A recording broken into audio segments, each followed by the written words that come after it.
Bahayakah penjara di Meksiko? Penjaga penjara baru saja melangkah maju untuk mendesaknya bekerja. Tapi tidak pernah mengharapkannya, tahanan wanita tersebut segera mengeluarkan senjatanya untuk menyerang. Jangan menunggu penjaga penjara bereaksi. Tahanan lain memanfaatkan kesempatan itu untuk mengelilinginya. Dengan panik melampiaskan amarah yang sudah menumpuk sekian lama. Departemen Keamanan menemukan ada yang tidak beres. Segera tekan alarm untuk menghentikan kerusuhan. Sejumlah besar penjaga penjara bergegas masuk ke ruang cuci. Cepat selamatkan rekan yang sedang diserang. Sesegera mungkin, bawa dia ke rumah sakit. Saya pikir ini adalah akhir dari segalanya. Penjaga penjara yang sedang berpatroli menemukan sesuatu yang tidak biasa di mesin cuci. Tubuh rekannya tiba-tiba muncul. Di sisi lain, ambulans juga diblokir. Dengan sangat cepat mobil itu tiba-tiba disusul.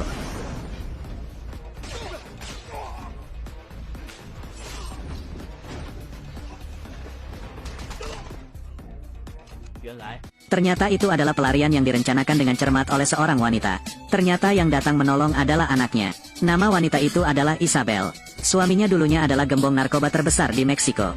Namun beberapa tahun lalu suaminya dijual orang lain. Meninggal di penjara di luar negeri. Raja narkoba besar itu diam-diam menyembunyikan uang tunai jutaan dolar sebelum ditangkap. Isabel ingin membantu suaminya membalas dendam, dan juga menginginkan uang ini. Hal ini dapat membawa bisnis narkoba keluarga tersebut kembali seperti semula. Menurut koordinat yang tersembunyi di DISU, dan bantuan dari geng mafia, Armando segera menemukan kotak itu, dan memang benar, bungkusan uang kertas muncul. Armando mengambil seikat dan memberikannya pada Taglin. Sebagai imbalan atas bantuannya, tanpa diduga, Taglin sangatlah licik dan licik. Sejak awal, saya berencana memakan uang itu. Pada dasarnya jangan menganggap Armando apapun. Namun, kali ini dia menyodok seseorang yang tidak seharusnya disodok.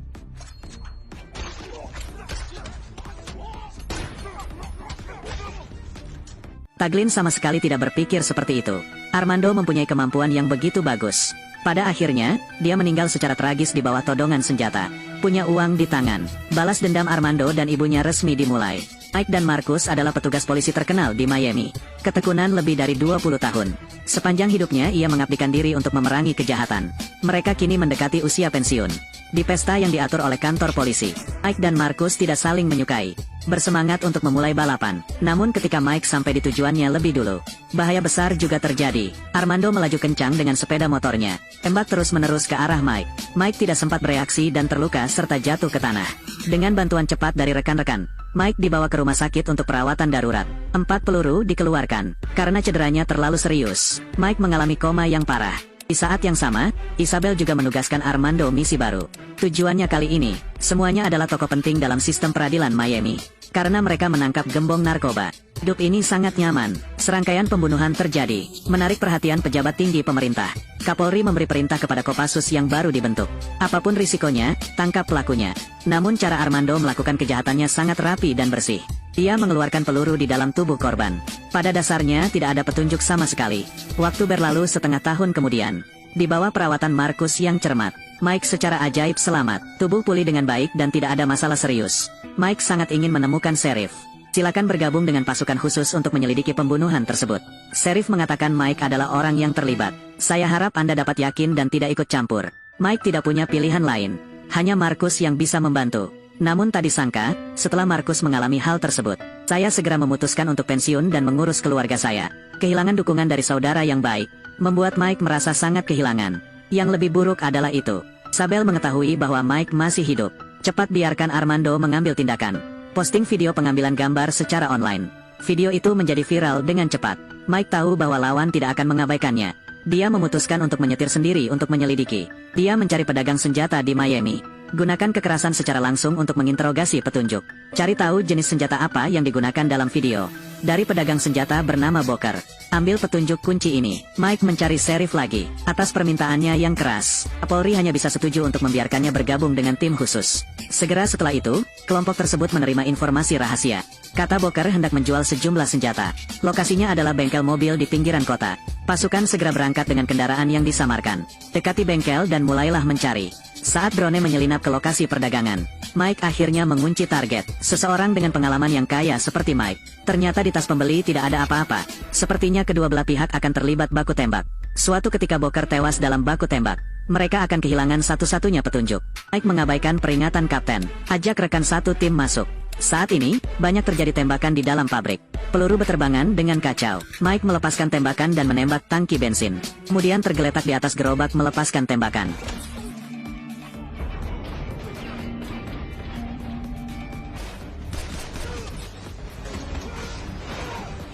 Mereka yang menghalanginya dihabisi satu persatu. Sepertinya dia akan menangkap Booker. Namun pada akhirnya hal itu tidak bisa dihindari. Sayangnya Booker terluka parah dalam ledakan tersebut.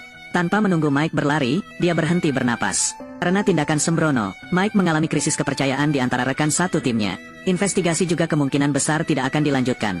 Namun surga tidak menghalangi semua jalan manusia. Marcus menerima telepon dari seorang informan. Katanya dia sudah menemukan keberadaan Armando. Marcus segera menghubungi Mike, keduanya dengan cepat melaju. Tapi begitu keduanya tiba, tubuh informan terjatuh dari atas. Mike menyuruh Marcus untuk berjaga di luar, naik ke atas untuk menangkap seseorang sendiri.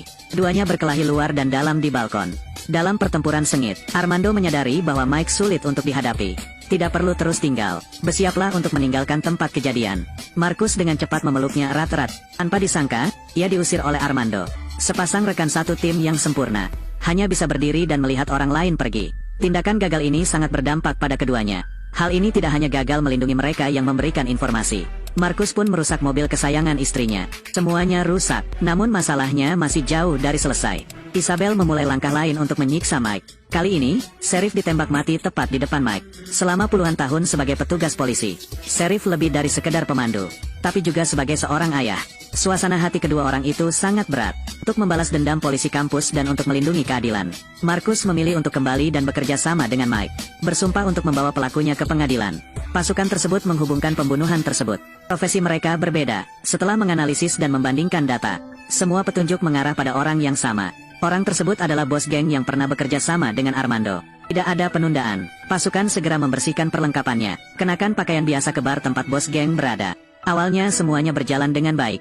Di luar dugaan, lawannya adalah seorang pemain bola basket. Sangat terampil. Jalankan keluar pintu dan pergi. Lihat hal tersebut, Mike hanya bisa meminjam mobil. Tekan pedal gas untuk memulai pengejaran di jalan. Bos baru saja melarikan diri. Baru saja menelepon untuk meminta bantuan. Setelah kejar-kejaran yang menegangkan, melihat bahwa dia akan memasuki wilayah gangster itu, Mike hanya bisa melakukan aksinya dengan pistol peluru karet miliknya.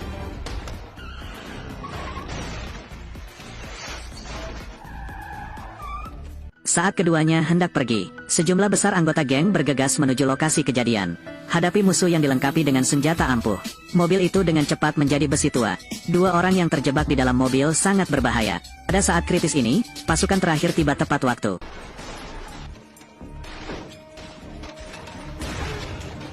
Di bawah kerjasama seluruh tim, meski musuh dengan cepat berhasil dipukul mundur, namun bos sekali lagi memanfaatkan kekacauan itu untuk melarikan diri.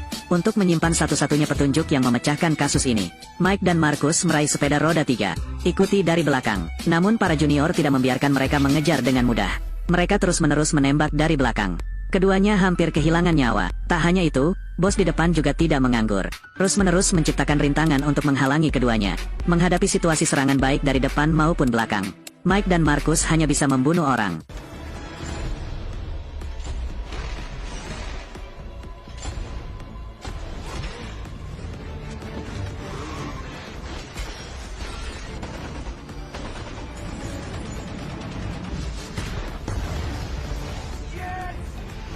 Tidak mudah untuk membunuh semua orang di belakang. Kemudian keduanya dihentikan oleh Liv. Armando memegang rudal javelin dan menembakkannya secara langsung.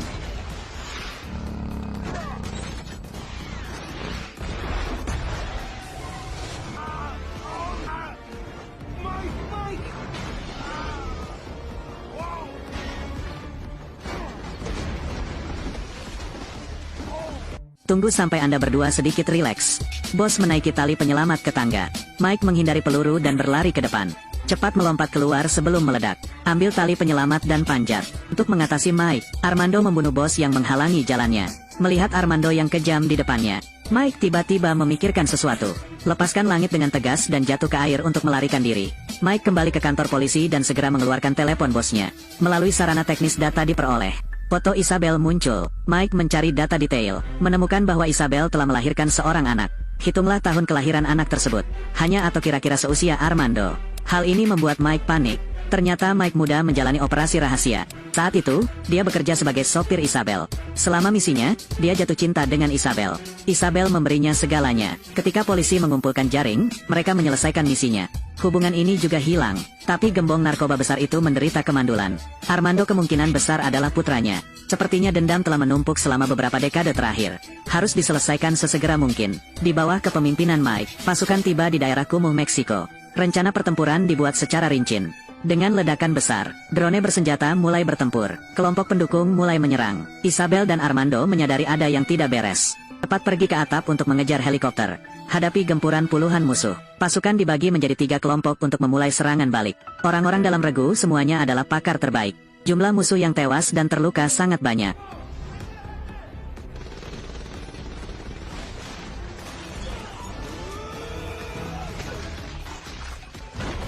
Di bawah dukungan rekan satu tim Mike dan Marcus.